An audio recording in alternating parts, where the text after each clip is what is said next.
নাটোরে জুলাই সনদ বাস্তবায়নের দাবিতে ১১ দলীয় জোটের লিফলেট বিতরণ অনুষ্ঠিত হয়েছে।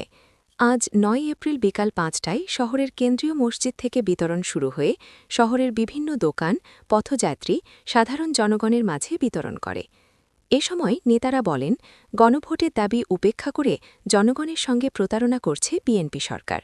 তারা আরও বলেন, ১২ ফেব্রুয়ারি ২০২৬ সালের নির্বাচনে জনগণ একই সঙ্গে জাতীয় সংসদ ও সংবিধান সংস্কার পরিষদ গঠনের পক্ষে মত দিলেও সরকার সেই প্রতিশ্রুতি রক্ষা করেনি। নির্বাচনের পর ১১ দলের ৭৭ জন প্রতিনিধি শপথ নিলেও বিএনপি গণভোট প্রত্যাখ্যান করে এবং সংবিধান সংস্কার প্রক্রিয়া বিলম্বিত করে।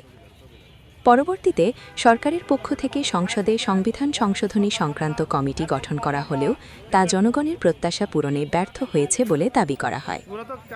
বক্তারা আরও অভিযোগ করে, সরকার বিচার বিভাগ, প্রশাসন ও সাংবিধানিক প্রতিষ্ঠানগুলোকে প্রভাবিত করার চেষ্টা করছে এবং বিরোধী মত দমনে বিভিন্ন পদক্ষেপ নিচ্ছে।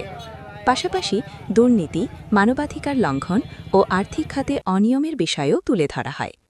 গণভোটকে তারা অস্বীকার করছে। জনগণের যে সংবিধান সংস্কার কমিটি সেটাকে তারা অস্বীকার করছে।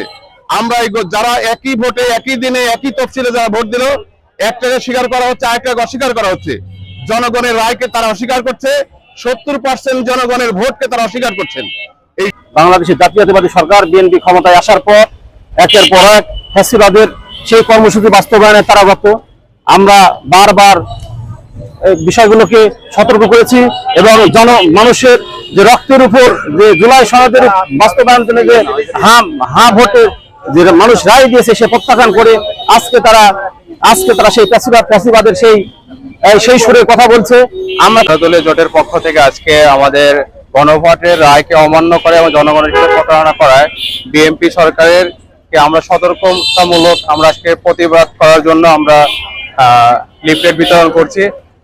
বিএনপি সরকার যেন অচিরেই জনগণের যে গণভোটের যে রায়টা ছিল এই রায়টাকে মেনে নিয়ে এবং সুষ্ঠুভাবে সংস্কার এবং সকল দাবিগুলো সুষ্ঠুভাবে বাস্তবায়ন করে, এই লক্ষ্যে আমরা আজকে লিফলেট বিতরণ করতেছি। গণভোট ৭০% মানুষ সংস্কারের পক্ষে ভোট দিয়েছে, কিন্তু বর্তমান বিএনপি সরকার ক্ষমতায় গিয়ে তারা জাতীয় ইলেকশনকে স্বীকার করে নিচ্ছে, কিন্তু গণভোটের রায়কে তারা স্বীকার করছে না। ভোটের রায়কে তারা গ্রহণ করার কথা ছিল, সেই রায়টাকে তারা গ্রহণ করে নাই। সম্মানিত উপস্থিতি, আমরা বলতে চাই যে যেই জুলাই না হলে আজকে তারেক রহমান দেশে আসতে পারতো না, যেই জুলাই না হলে আজকে তারা সরকার গঠন করতে পারতো না, সেই জুলাইকে আজকে অস্বীকার করছে। সেই জুলাই যারা আহত